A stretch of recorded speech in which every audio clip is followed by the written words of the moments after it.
Hello. Good evening.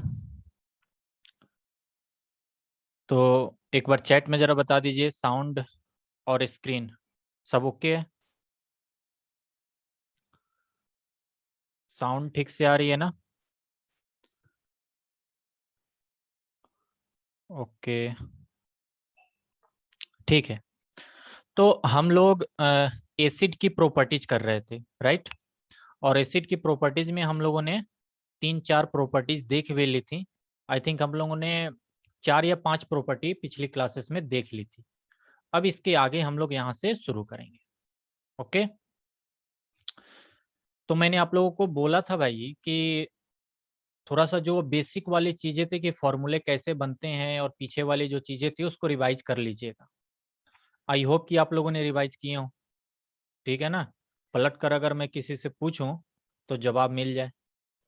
फिलहाल अभी नहीं पूछ रहा, अभी तो पढ़ा रहा हूँ, लेकिन अपनी अप टू डेट काम जरूर रखिए। यानी आज जो काम दिया गया उसे आज ही हर हाल में कंप्लीट कर लीजिए, ठीक है ना? आज ना हो पाए किसी कारण से तो कल तो 100% हो ही जाना चाहिए, नेक्स्ट क्लास से पहले।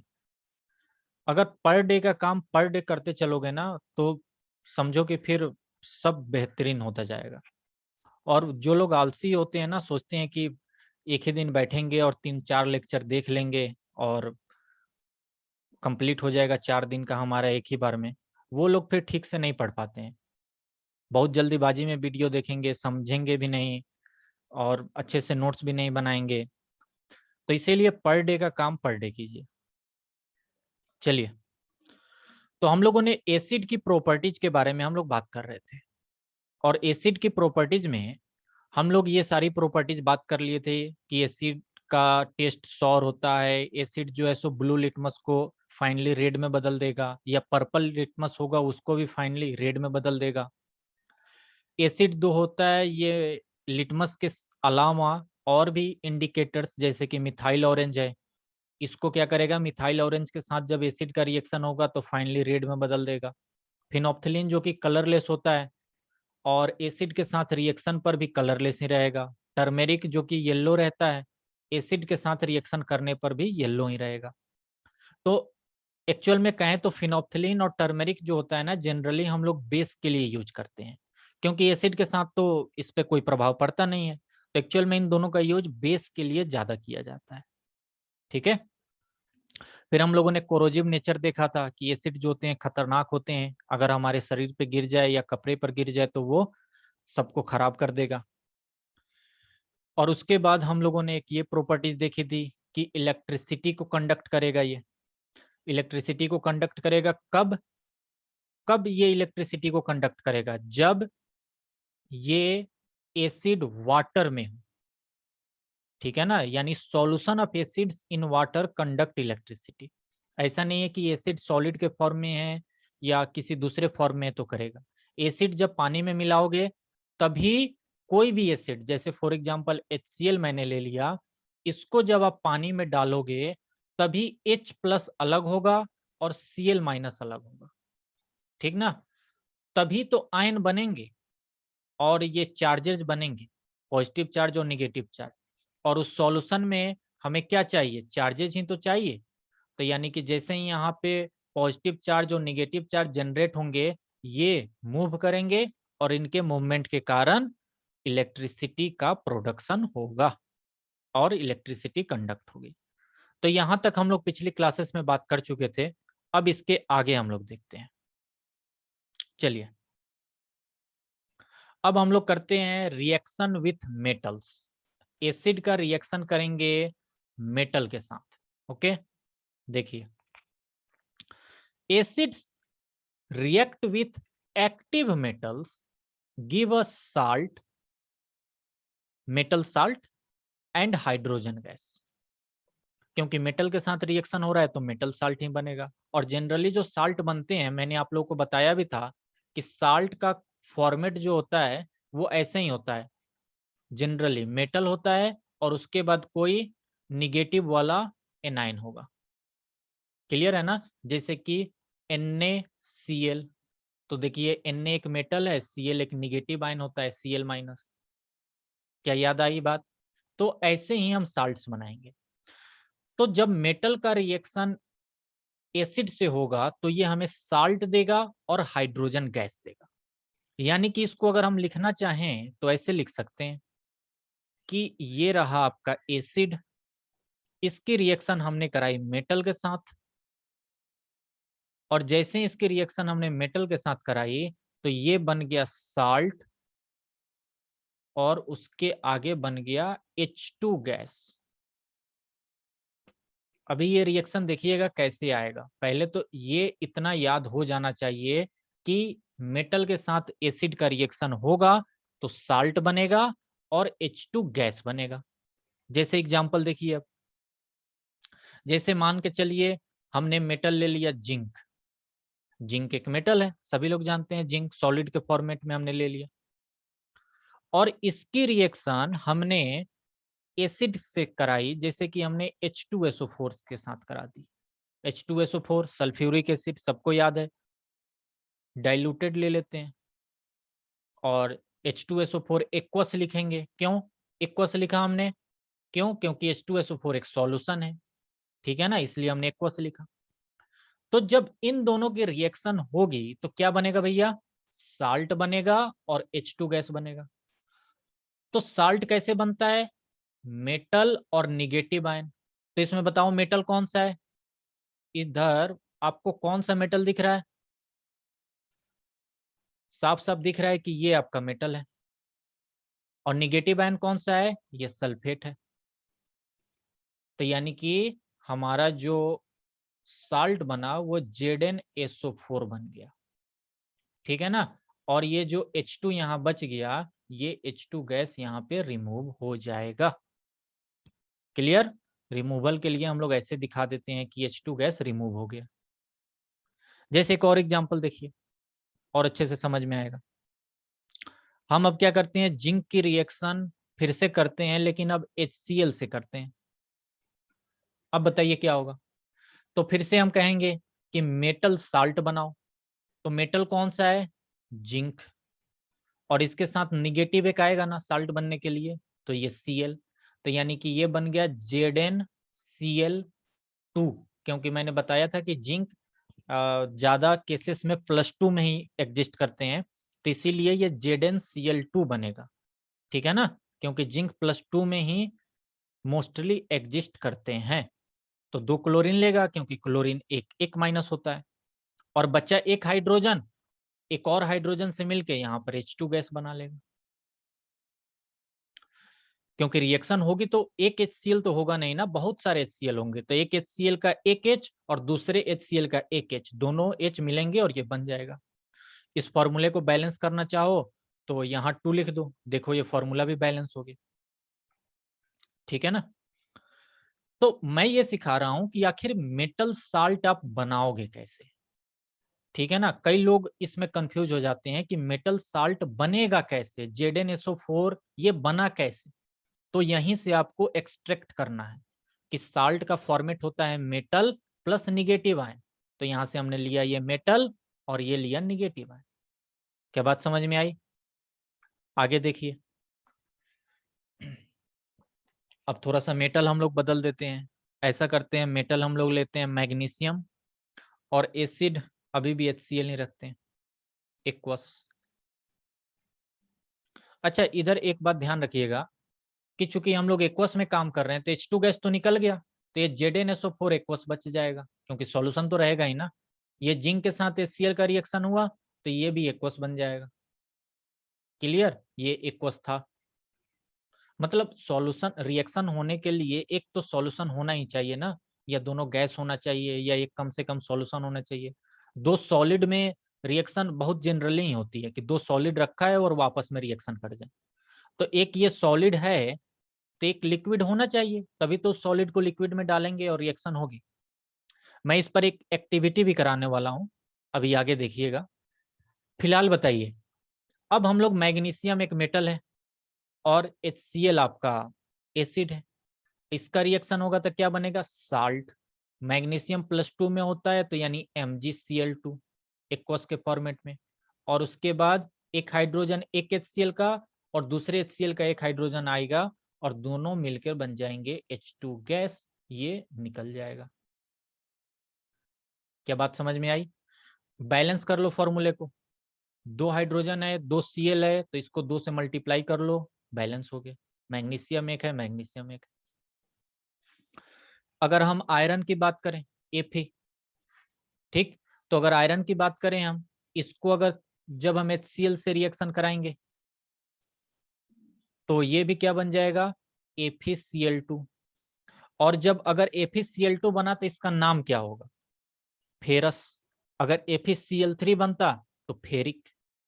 ठीक है ना, मैं अभी FeCl2 बना रहा हूं क्योंकि ज्यादातर आयरन जो होता है ना वो +2 में ही बनता है। तो FeCl2 प्लस H2 गैस, निकाल दो H2 गैस। तो देखिए कितना आसान है ये रिएक्शन लिखना, कभी भी एग्जाम में आ जाए तो बहुत ही आसानी के साथ रिएक्शन लिखा जा सकता है। लेकिन अब यहाँ पे एक बात ध्यान रखिए कि ये जो रिएक्शन हो रही है, ये जो रिएक्शन हो रही है, आपको याद आ रहा होगा कि केमिकल रिएक्शन और इक्वेशन चैप्टर में हम लोगों ने एक टाइप ऑफ रिएक्शन पढ़ा था, डिस्प्लेसमेंट रिएक्शन। ठीक ना, वो डिस्प्लेसमेंट रिएक्शन ही ये हो रहा है। अब ध्यान से देखिए, मैग्नीशियम जो है ज्यादा रिएक्टिव मेटल होता है, जो कि हाइड्रोजन को यहां से निकाल दे रहा है और Cl के पास खुद बैठ जा रहा है। रिएक्टिविटी सीरीज अगर आप लोगों को याद हो, मैंने बोला भी था कि रिएक्टिविटी सीरीज याद कर लीजिएगा। तो रिएक्टिविटी सीरीज में अगर आप लोगों को याद हो, तो रिएक्टिविटी सीरीज जैसे कि मैंने जिंक से शुरू किया है, तो सबसे ज्यादा रिएक्टिव जो होता है वो मैग्नीशियम होता है। ठीक है ना, मैग्नीशियम से भी और ज्यादा रिएक्टिव होते हैं जैसे कि सोडियम, ठीक है ना, जैसे कि लिथियम, ये और ज्यादा रिएक्टिव होते हैं। उसके बाद मैग्नीशियम हो गया, मैग्नीशियम के बाद एल्युमिनियम, जिंक, उसके बाद आपका आता है आयरन, निकिल, और उसके बाद फिर आपके बहुत सारे आते हैं। उसके बाद आता है आपका हाइड्रोजन, उसके बाद आता है आपका कॉपर, और फिर और भी कई सारे आते हैं। मुझे ऐसे याद नहीं है, मैंने तो बिल्कुल नाम याद रखा था कि लिपोबेस्ट्रा केसो में ए मेग जिक्रो आके कोनी टीले, टीन एंड लीड लास्ट में आता है। तो इस तरह से मैंने याद किया था कि जितनी होती है ना 12 तक यूज, वो सब कुछ मैंने याद कर लिया था एक ही बार में। आप लोग ऐसा कर सकते हैं कि गूगल पे लिखिएगा रिएक्टिविटी सीरीज ट्रिक, कई सारे ट्रिक लिखे हुए मिल जाएंगे आपको, उनमें से जो भी आपको अच्छा लगे आप याद कर लीजिएगा। ठीक है ना, या मैंने जिस तरीके से याद किया है मैं भी आप लोगों को कभी बता दूंगा, उस तरीके से याद कर लीजिएगा। लेकिन उसमें बहुत सारे ऐसे भी एलिमेंट्स और एटम्स आ जाएंगे जो कि अभी आपके काम के नहीं है, तो वो थोड़ी सी कंफ्यूजन हो जाएगी क्योंकि उसमें बहुत सारे एलिमेंट्स आ जाएंगे। तो आप लोग वहीं कीजिएगा कि उसमें से देख कर लिख लीजिएगा। ठीक, कई सारे उन लोगों ने ट्रिक बनाकर रखे हुए हैं। तो लिथियम, सोडियम, मैग्नीशियम, एल्युमिनियम, ये जिंक, तो इसमें हम लोगों ने क्या देखा कि मैग्नीशियम हो या जिंक हो या आयरन हो, ये सब हाइड्रोजन से ज्यादा रिएक्टिव है। तो हाइड्रोजन से ज्यादा रिएक्टिव है, ज्यादा ताकतवर है, तो हाइड्रोजन को यहां से हटा देंगे, ये भी हाइड्रोजन को यहां से हटा देंगे। क्या बात याद आ रही है? रिएक्टिविटी सीरीज कैसे काम करती है, डिस्प्लेसमेंट रिएक्शन कैसे होता है, जो भी तगड़ा होगा वो कमजोर को हटा देगा और वहां पे बैठ जाएगा। तो यही तो काम हो रहा है, मैग्नीशियम ज्यादा तगड़ा है, हाइड्रोजन लो रिएक्टिव होते हैं, इनको हटाया और देखिए मैग्नीशियम क्लोरीन के साथ बैठ गया और इनको कहा चल निकल तू, हाइड्रोजन को निकाल दिया यहाँ से, निकल जाए अब तू। याद आ रही बात? तो ये एक प्रकार का डिस्प्लेसमेंट रिएक्शन है। तो अगर सवाल ये आ जाए, एक सवाल ऐसे आ जाए कि कॉपर, ये सवाल है कि अगर कॉपर की रिएक्शन हमने HCl से कराई, एक्वस, कॉपर एक मेटल है ना, HCl एसिड है, तो मेटल एसिड की रिएक्शन कराएं तो CuCl या CuCl2 प्लस H2 गैस, क्या ये रिएक्शन सही है कि नहीं? क्या ये रिएक्शन सही है कि नहीं, चैट में लिखकर बताइए यस या नो। प्रियांशु, चैट में लिखकर हमें जरा बताइए ये रिएक्शन सही है कि नहीं है। मैंने कॉपर प्लस HCl लिखा, CuCl2 लिखा और H2 गैस लिखा, ये रिएक्शन सही है कि नहीं है? यस, नहीं है, गलत हैं आप। ये रिएक्शन गलत है। क्यों गलत है? क्योंकि कॉपर जो होता है ये हाइड्रोजन से कम रिएक्टिव होता है, हाइड्रोजन से कम रिएक्टिव होता है। रिएक्टिविटी सीरीज आपको याद नहीं है, इसका मतलब रिएक्टिविटी सीरीज में ऊपर sodium, magnesium, aluminium, zinc, iron, nickel, hydrogen, उसके बाद आता है आपका कॉपर, उसके बाद आपका मरकरी और भी कई सारी चीजें आती हैं, लीड, प्लेटिनम, ये सारी चीजें। तो कॉपर से ज्यादा रिएक्टिव है हाइड्रोजन, कॉपर कम रिएक्टिव है। तो जब कम रिएक्टिव हैं, ये कम ताकतवर हैं, तो इनकी औकात ही नहीं है कि ये हाइड्रोजन को निकाल दें यहां से, इतनी हिम्मत ही नहीं है कॉपर में। तो ये रिएक्शन फिजिबल नहीं है, मतलब ये रिएक्शन सही नहीं है, ये रिएक्शन नहीं होगी। MCQ में ऐसे क्वेश्चन डाल देंगे 4 ऑप्शन और कहेंगे कि बताओ इनमें से कौन सा रिएक्शन नहीं होगा, which reaction is not occur, और उसमें एक ऑप्शन ये भी रहेगा, तो इसी को आपको टिक करना है। क्या बात समझ में आ गई? तो ये डिस्प्लेसमेंट के साथ लिंक करके मैंने इसीलिए समझाया है कि मेटल प्लस एसिड देखकर बच्चे तुरंत साल्ट बनाना शुरू कर देते हैं, या इजी काम तो है, यहाँ से मेटल ले लो, यहाँ से निगेटिव आयन ले लो, यहाँ साल्ट बना दो और ये H वाले को यहाँ हाइड्रोजन गैस बना दो, और बिल्कुल धुआंधार के तरीके बनाते रहते हैं। अब गलती आपको समझ में आ गई, आगे फ्यूचर में ऐसी गलती नहीं होनी चाहिए, ठीक है ना? तो ये बात समझ में आ गई। दूसरी बात सुनिए, एक सवाल यहाँ और क्या बन सकता है, एक और बेहतरीन सवाल बन सकता है यहाँ से, ध्यान से सुनिएगा मेरी बात, बिल्कुल पे अटेंशन और ध्यान से सुनिए। बहुत बेहतरीन सवाल एक और बन सकता है। देखिए, हमने जिंक की रिएक्शन कराई HCl से, हमने मैग्नीशियम की रिएक्शन कराई HCl से, हमने आयरन की रिएक्शन कराई HCl से। मतलब हमने 3 अलग अलग मेटल लिए। हमने क्या क्या लिया? हमने जिंक लिया, हमने मैग्नीशियम लिया और हमने आयरन लिया, और फिर बाद में हमने कॉपर भी लिया। 4 हमने रिएक्शन कराई और सेम से कराई HCl से। क्या आप हमें बता सकते हैं कि इन चारों में से किसमें रिएक्शन सबसे तेजी से होगा?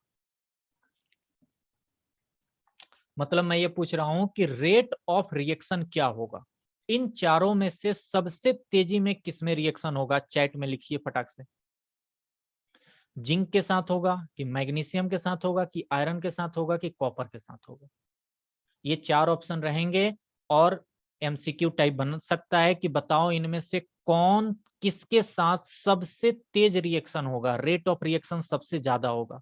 बिल्कुल सही बात है, इसमें सबसे ज्यादा तेज रिएक्शन होगा मैग्नीशियम, क्योंकि मैग्नीशियम इन सब में से ज्यादा रिएक्टिव है, ज्यादा रिएक्टिव है, ज्यादा बौखलाया हुआ है ये। तो ज्यादा बौखलाया हुआ है तो HCl के साथ ज्यादा रिएक्शन करेगा और H2 गैस ये ज्यादा प्रोड्यूस करेगा। ये भी सवाल पूछा जा सकता है कि इन चारों में से कौन ज्यादा H2 गैस प्रोड्यूस करेगा, जल्दी करेगा, क्योंकि रिएक्शन तो सब कर रहे हैं तो ज्यादा तो सब करेंगे एक अमाउंट में, कॉपर को छोड़ के, लेकिन जल्दी कौन करेगा? रेट ऑफ रिएक्शन सबसे ज्यादा किसकी होगी? तो मैग्नीशियम की होगी, क्योंकि मैग्नीशियम ज्यादा रिएक्टिव होता है। तो मैग्नीशियम, ये मैं लिख रहा हूं रेट ऑफ रिएक्शन,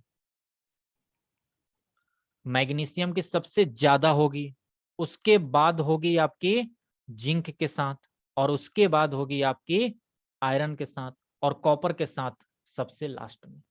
इसके साथ तो होगी ही नहीं, तो इसीलिए सबसे लास्ट में हमने रख दिया। क्या बात समझ में आई?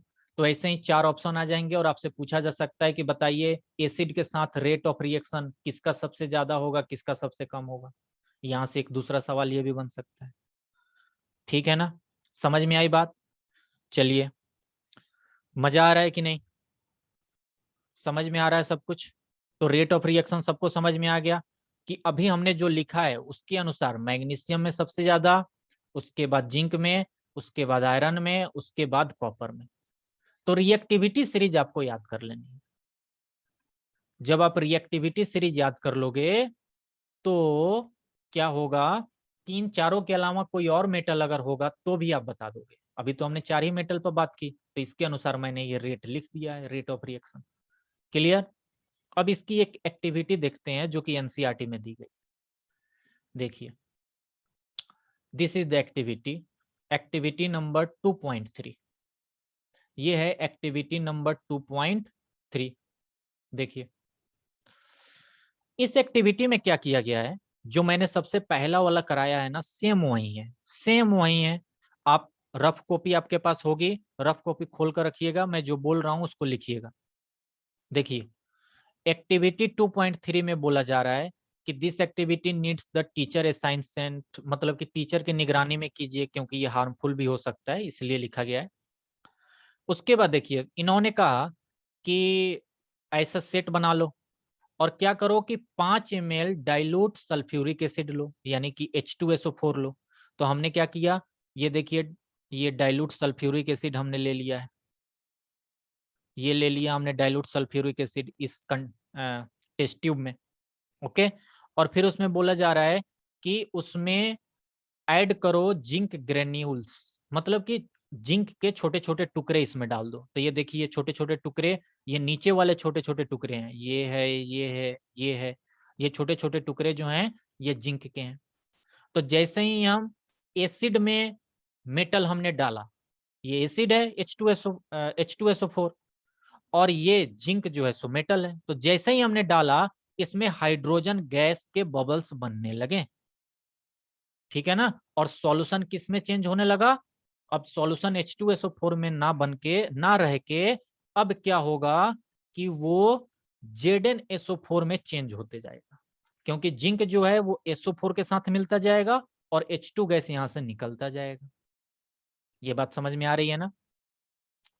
जिंक H2SO4, तो जिंक क्या होगा, H2SO4 के साथ मिलकर एक नया सॉल्यूशन बनाता जाएगा और H2 गैस जो है वो बाहर निकलता जाएगा। वही बात यहाँ पे समझाई गई है। तो इसमें ये पूछा गया है कि what do you observe on the surface of zinc granules. तो हमने ये ऑब्जर्व किया कि वहां से H2 गैस निकल रही है। तो इस सवाल का आंसर क्या हो जाएगा कि H2 gas is evolved at the surface of zinc granules. क्या ये बात लिख लोगे, जब नोट्स बनाना तो ये बात लिख लेना। फिर उसके बाद देखिए, उसके बाद क्या किया गया है कि इसमें ऐसा यहाँ सिस्टम बनाया गया है, ठीक है ना। ये कॉटन का एक कपड़ा मतलब कि कॉक जैसा लगा दिया जाता है, ताकि गैस बाहर की तरफ लीक ना हो, एक पाइप से ही ये बाहर की तरफ आए, मतलब गैस को यहाँ से ही निकलना होगा, क्योंकि ये पाइप लगाया गया है और चारों तरफ से इसकी बाउंड्री को बंद कर दिया गया है। तो बोला जा रहा है कि इस गैस को अब यहां से हमने क्या किया कि एक सॉफ्ट सॉल्यूशन के द्वारा पास कराया। ये सॉफ्ट सॉल्यूशन था, साबुन का सॉल्यूशन, इसके द्वारा हमने पास कराया। तो इसके द्वारा जब हम पास कराएंगे तो क्या होगा कि सॉफ्ट सॉल्यूशन में, इस पॉइंट का आंसर मैं बता रहा हूं अब, इस पॉइंट का, कि सॉफ्ट सॉल्यूशन में जो ये गैस होगा ये ऊपर की तरीके राइज होगा। क्या होगा, ऊपर की तरीके, ऊपर ये सॉफ्ट सॉल्यूशन में ये गैस ऊपर आने लगेंगे। तो ये हम लोग जानते हैं कि H2 गैस है, लेकिन इसको एक्सपेरिमेंटल कैसे प्रूफ किया जाए कि ये H2 गैस है, हमें तो नहीं मालूम था ना पहले कि कौन सा है। जब एक्सपेरिमेंट किया गया होगा तो कैसे पता किया गया होगा कि ये H2 ही है। तो इसको इस मेथड से पहले सॉफ्ट सॉल्यूशन में लाया गया होगा, सॉफ्ट सॉल्यूशन में ये गैस ऊपर उठे होंगे और जब बाहर निकले होंगे तो हमने क्या किया कि एक जलता हुआ कैंडल, एक बर्निंग कैंडल इसके पास लेकर आएंगे। तो ये क्या होगा, जो गैस यहाँ से निकलेगी, इस कैंडल के जब नजदीक आएगी तो यहाँ पर पॉपअप साउंड में ये बर्न होगी। और हम लोग जानते हैं कि पॉपअप साउंड के साथ H2 गैस ही बर्न होता है। H2 गैस की ये प्रॉपर्टी होती है कि वो कैसे बर्न होता है, पॉपअप साउंड की तरीके। क्या बात समझ में आई। ये बात पहले भी केमिकल रिएक्शन में हमने बताया था कि H2 गैस जो होता है वो पॉपअप साउंड के साथ बर्न करता है। अगर उसको कैंडल, जलते हुए कैंडल के पास लेकर जाओगे तो जैसे पॉपकॉर्न होते हैं ना, पॉपकॉर्न उछलते हैं, फट फट फट की आवाज आती है, वैसे ही यहाँ पे आवाज आती है, फट फट की आवाज। जब मैंने इलेक्ट्रोलिसिस ऑफ H2O कराया था तो वहां पे बताया था ये बात, फिर से मैं दोबारा बता रहा हूँ, याद रखिएगा। सवाल इसमें कैसे बन सकते हैं, अब सुनिए। एक सवाल बन सकता है कि वो कौन सा गैस है जो पॉप साउंड प्रोड्यूस करता है कैंडल के साथ? H2 गैस है, ठीक है ना। H2 गैस को सॉप में क्यों डालते हैं, सॉप सॉल्यूशन में? क्योंकि वो ऊपर राइज होगा, ठीक है ना। जब ये रिएक्शन किया गया तो जिंक ग्रेन्यूल्स के पास हमें क्या देखने को मिला? तो जिंक ग्रेन्यूल्स के पास हाइड्रोजन गैस के बबल्स देखने को मिले। तो इस टाइप के सवाल इसमें बनाए जा सकते हैं। बात समझ में आई? और सबसे ज्यादा इंपॉर्टेंट ये है H2 गैस को इसमें पहचानना कि पॉपअप साउंड के साथ ये बर्न होगा। क्या ये एक्टिविटी समझ में आ गई? आगे चले हम लोग। कोई प्रॉब्लम हो तो पूछ लीजिए, अभी प्रॉब्लम हो तो पूछिए, वरना हमें बताइए कि हम आगे चले कि नहीं।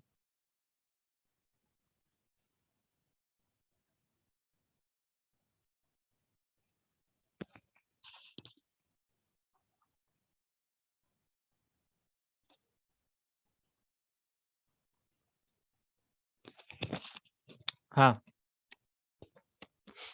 कोई प्रॉब्लम नहीं है। ओके, मतलब सब कुछ अच्छे से समझ में आ रहा है, यानी कि एग्जाम्स अगर आएंगे तो आप लोग क्वेश्चन आराम से कर लोगे। ठीक है, चलिए अगला देखते हैं। तो ये आपकी मेटल के साथ रिएक्शन अब कंप्लीट हो गई। मेटल के साथ रिएक्शन लोग जो है सो 5 मिनट में बिल्कुल पढ़ा देते हैं, 5 मिनट में खत्म कर देते हैं।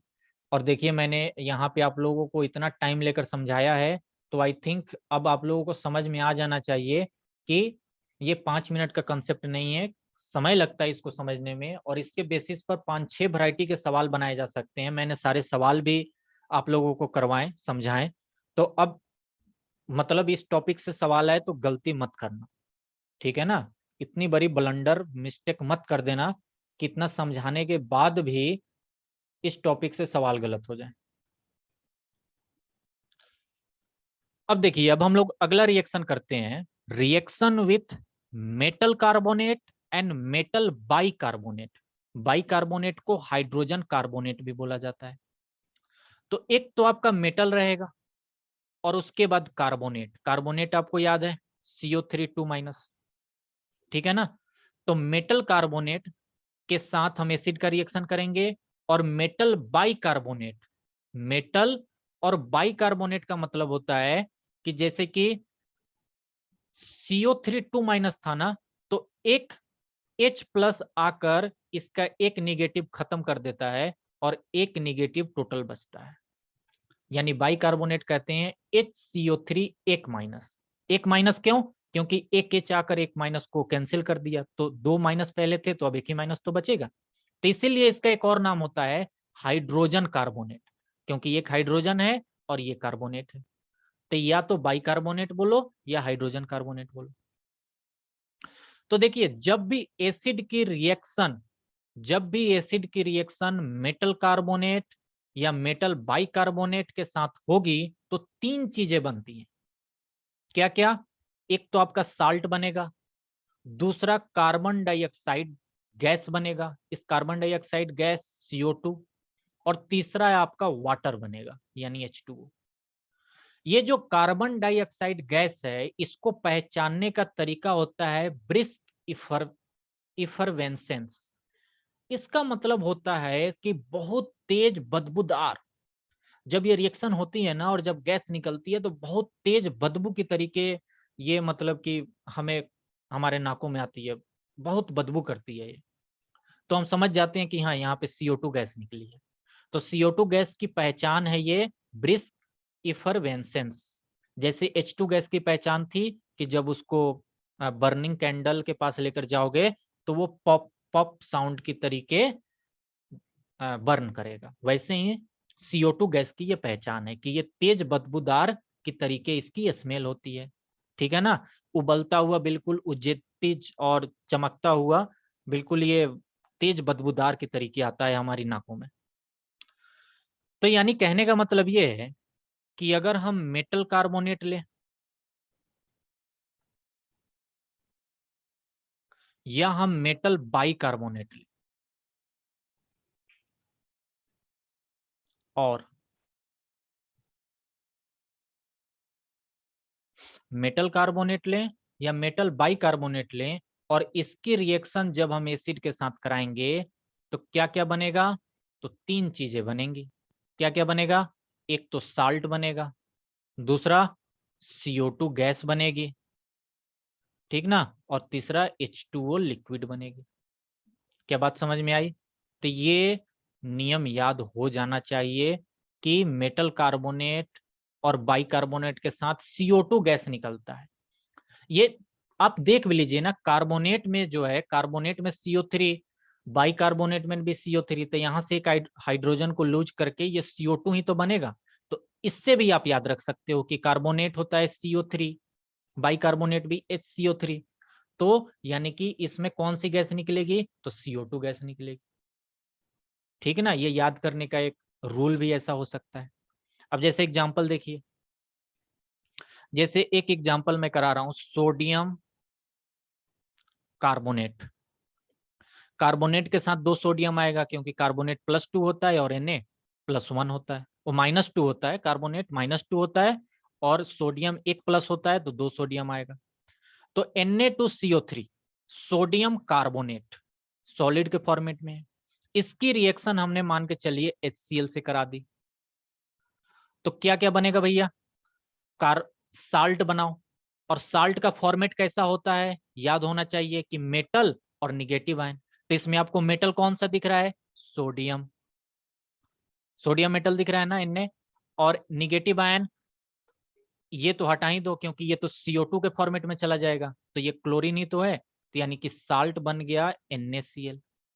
देखिए रिएक्शन भी लिखना कितना आसान है, समझ में आ जाए तो रिएक्शन भी आसानी से लिखी जा सकती है। उसके अलावा ये CO3 जो है ये CO2 में बदल जाता है, और जो ये हाइड्रोजन है ये यहां से एक H लेता है और अपने आप को डबल करके ये H2O बन जाता है। रिएक्शन को बैलेंस कर लो, Na 2 है, Na को 2 कर लो, तो Cl 2 हो गए, तो Cl को भी 2 कर लो, तो H 2 हो गए, तो H 2 है ही। ऑक्सीजन 2 1, 2 यहाँ एक यहाँ, 3 ऑक्सीजन 3, कार्बन 1 कार्बन 1, बैलेंस हो गया। तो ये NaCl अब बन गया, CO2 गैस बन गया और H2O लिक्विड बन गया। कितना आसान है रिएक्शन को लिखना, कोई दिक्कत नहीं है इस रिएक्शन को लिखने में। समझ में आ जाए तो रिएक्शन अपने आप लिखी जा सकती है। एक रिएक्शन खुद से जरा ट्राई कीजिए, CaCO3 कैल्शियम कार्बोनेट, क्योंकि कैल्शियम +2 होता है तो इसीलिए एक ही कैल्शियम। इसकी रिएक्शन हमने कराई, पहले ही मैं बैलेंस कर दे रहा था, HCl। बताइए क्या बनेगा?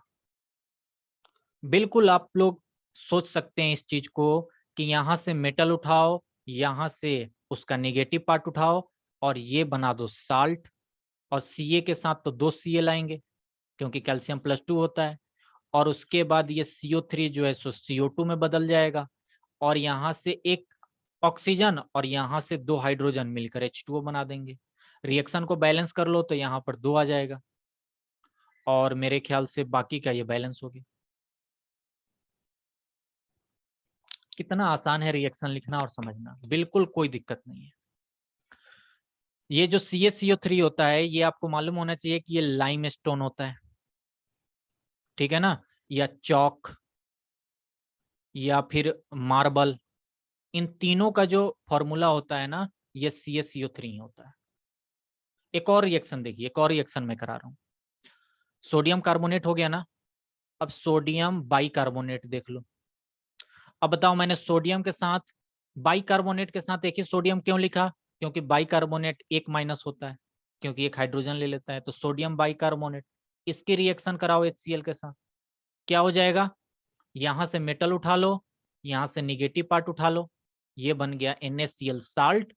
उसके बाद ये CO3 बन गया CO2, और उसके बाद यहां से एक H, यहां से एक H और इसका एक O, ये मिलकर बन जाएंगे H2O। बिल्कुल बैलेंस है ये रिएक्शन, इसको बैलेंस करने की भी जरूरत नहीं। अभी इसमें और है, अभी इसमें 2-4 पॉइंट और है। आज का टाइम खत्म हो रहा है तो मैं यहीं तक स्टॉप करता हूं। इसमें 2-3 पॉइंट और हैं, वो मैं नेक्स्ट क्लास में करवाऊंगा, और इस पर जो एक्टिविटी 2.5 है उसको भी मैं नेक्स्ट क्लास में डिस्कस करूंगा।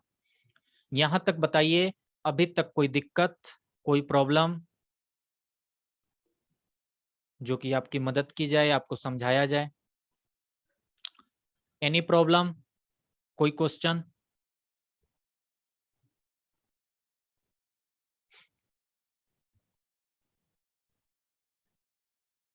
ओके, कोई प्रॉब्लम नहीं है। तो ये लेक्चर जो है सो थोड़ी देर में अपलोड हो जाएगी यूट्यूब पर। उसके बाद इसको देखकर नोट्स बनाइए, और फिर कल हम लोग तो लाइट चैप्टर के लिए मिलेंगे। तो लाइट चैप्टर का पहला वाला भी बाकी है, वो आज रात तक मैं कोशिश कर रहा हूँ कि अपलोड कर दूं, ताकि दूसरा लेक्चर हम लोग कल से उसका शुरू करेंगे। और इसके आगे मैं नेक्स्ट क्लास में शुरू करूंगा। तब तक ये नोट्स बना लीजिए, अच्छे से समझ लीजिए। आगे भी अभी रिएक्शन आएंगी, ऐसे ही रिएक्शन आएंगी।